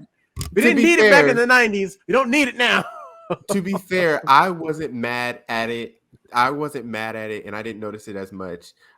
You were probably there at the start of the previews, huh? With those 25-minute AMC previews. We caught half of them because we got there late, so we caught half of the previews before them after them. Oh, okay. So I had watched Fast X, and then I got in line to get concessions, to get my nachos, and the line was so long that I walked in right before that happened. So when the Disney logo was coming on, I had just sat down like a minute or two earlier. Jonathan, So I always love when you tell me what movies you watch together.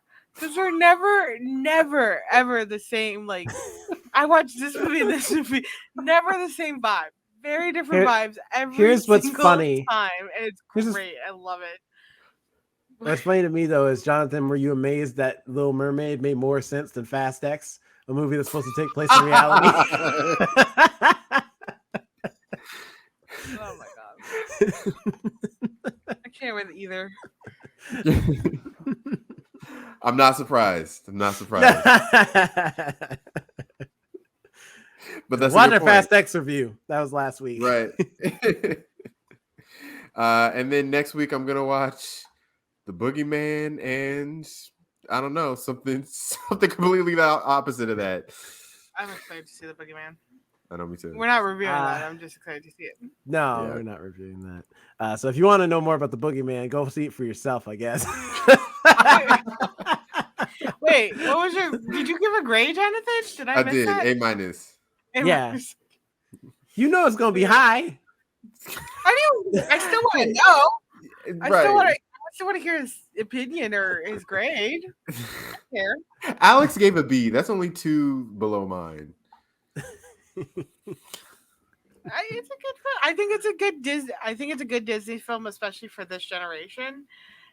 That's fair. The kids had a blast watching this movie. Yeah. The kids in my theater, great time. Although the funniest thing I just reminded me of that thing of the kids. That scene when Triton blows up like all of her stuff in the thing. It was dead silent because it's a very dramatic moment, and all I hear is, "Mommy, that wasn't very kind." I was like, "That's a good kid. They know." Yeah. Well, it's also now it's because parents are introducing gentle parenting, so it's not like generations before where they would actually destroy children's toys, be like, "Well, you're never getting this back." Now they're just like, "I'm going to take this away until you calm down. Eventually, it'll come back." So their parenting's also a little different now. That was also, just so cute. That is adorable. No. Also, I have to say, the people who were sitting next to me, the family that was sitting next to me, they left all their drinks and their food in the seat. Just a reminder to people out there. I shouldn't have to remind you, but take your trash. Exactly. When you leave the theater, okay? As 3 former movie theater ushers, we can attest to the fact that we do not like picking up after grown people. And even if they are kids, the kids didn't come by themselves. They came with their parents. You a parent, tell them to pick up their trash. Yeah. You know better. Exactly. Although that was your thing. My thing was the people in my both in front of us and next to us could not sit down. Constantly getting up and down to go somewhere. I don't know where. I'm like, could you sit your behind down and watch this movie? There is no more concessions you need. There are 30 minutes left in this film. There is no reason you need to go back to the concession stand for nothing. Sit down. Oh my God. I forgot what movie I had seen. It was like at the beginning of this year. There is this couple in front of me. The woman must have had the tiniest bladder because she kept getting up to I felt like go to the bathroom or something because she take 3 sips of her drink and then off she went. And I was like, this movie isn't a long movie. I remember it not being a long movie. I was sitting with my sister, I think my sister, but I was thinking, this movie's not a long movie. Stop drinking the soda. That's all you got to do. Clearly there's an issue. 3 sips and you have to go. Stop drinking the soda. Sit down. Granted, the only one I was really mad at was the person next to me. The person in front, they had kids. So she was really taking her daughter out to use the restroom and stuff. So I'm like, okay, I'll give you a pass. Your kids got to go. You got to go. I had that duty when I was, as a big brother, I took my little sister out all the time out of movies because my parents didn't want to be bothered to go watch these movies, which used to frustrate me because I'm like, you don't even like Avengers. Y'all could take her. Why do I got to go? I'm here for the movie, literally. No, this person was like, it was a couple because every time she got up, the guy did that thing where he put his hands in his pocket and he went. So he covered his curling in her like you can clearly tell he was getting annoyed from that. So he's putting his hands in his pocket, curling up. It's because he's And the moment she came back, she like linked his arm with her, leaned against him, and be like, "All right, you got comfortable again." Like 20 minutes later, got up, and he's just like, That would. yeah. I'm glad that didn't happen during mine because I was sitting in the Dolby Theater with the recliners, and you know those reclining seats go to like the edge of the Yeah, they go all the row. way. Yeah, so when somebody moves, you gotta like tuck your legs in. You gotta like sometimes like put the seat down. That would get annoying. I like the recliners with the automatic one. So if they did have to pass, it would be super awkward. Just like slowly pushes my legs down. You just gotta stare at them the whole time while you do it too. You made this choice. Now I'm reclining upward. Just the whole time you was giving them the eyes, like see what you made me have to do. I was good and comfortable, and now you come over here, you messing up the whole situation. I want you to look me in the eyes and look at the betrayal right now. Look at it. I would. But anyway, that's our review for Little Mermaid and our PSA of theater etiquette. Yeah, pick up your trash and use the bathroom beforehand. At least none of us had the fighting families. Did you see the Under the Sea is playing in the background, and this woman is like, "I ain't do nothing to you." There's literally a TikTok video. Oh shit! No. God, yes, it's always the like most wholesome places where the most ghetto stuff happens. I swear. It couldn't have been Fast X, you know, where no, they were too busy getting whipped around by the 40X. Nobody had any brains left. It couldn't have been that movie. It had to be Under the Sea, where all these kids are just trying to enjoy some wholesome Disney movie magic. The lady who's recording is like, "What is this? This is the Little Mermaid. I need a refund." Man, this is at the like beginning of it too, because this is where. Oh, you found it? I found it. If anything, I found one of them because this is like Sebastian's trying to talk to Aaron. Yes, that's it. I'll send it to you guys. Did you see the beginning? So this is at the beginning too. Like you couldn't even all wait till like the middle ground. This straight up at the beginning. Things already. I love it. I have only been next to one theater fight in my life, and I was a kid, so I couldn't really do much about it. But like. I've always wanted to see those in theaters. And let me rephrase that: just arguments, not a physical fight, nor turned anything more violent. Of course, I do not wish violence upon anybody, but you know, I'm all about that. I am nosy as fuck, so I'd love to see that stuff in person. One day we got to watch The Last Dragon, and in that movie, there's a theater scene of people being disruptive in a movie that'll make you go, "Okay, someone needs to beat their ass," because this don't make no type of damn sense. But anyway, socials. Yes. Socials. Oh, also, comment below, audience. Tell us what you thought about Little Mermaid. If you have seen it, if you haven't seen it, and you just watched the review anyway, glad to have you on the board. But yeah, there you go. There's one. But comment below. Tell us what you think about the Little Mermaid on the YouTube channel, and if you're watching this on or listening to this rather on any of the audio streaming platforms, send us an email at thefirstones2die@gmail.com, or just hit us up on our social medias and tell us what you thought about Little Mermaid. Yes. And Alex, where can we find you on social media?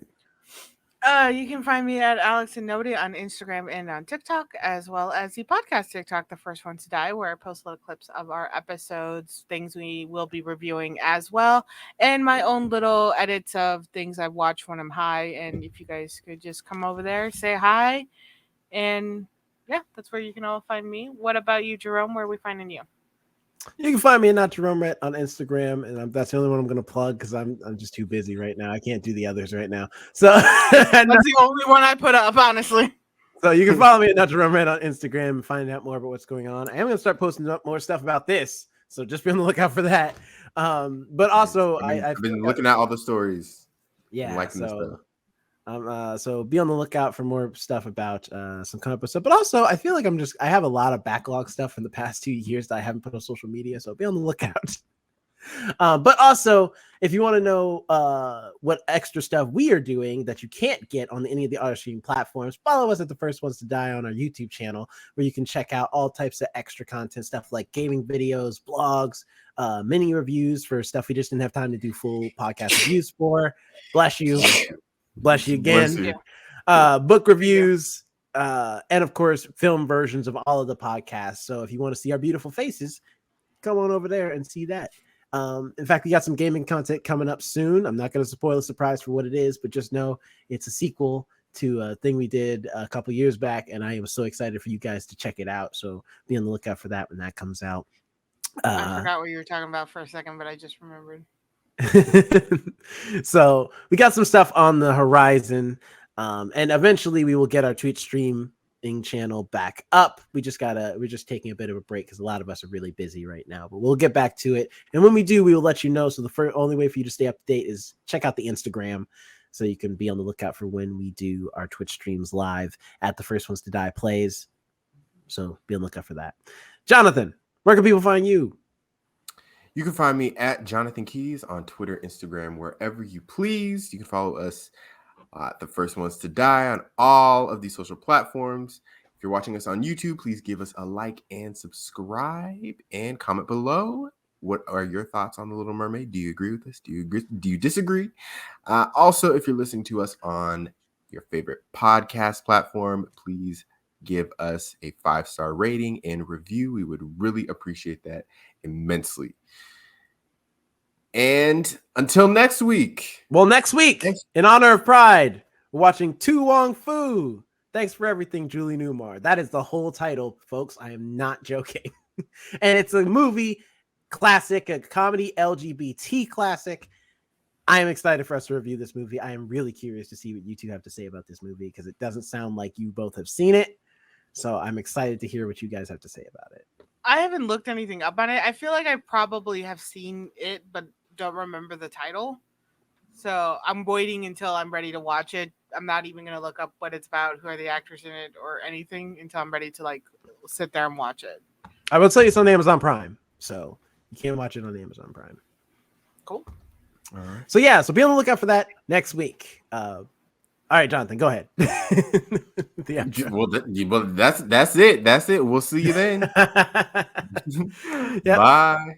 Bye. Go on over to the YouTube channel at the First Ones to Die to see all the fun stuff we got going on here, like mini reviews, book reviews, gaming videos, vlogs, all types of stuff. Please follow us at the First Ones to Die everywhere. Go ahead and give us a like and subscribe.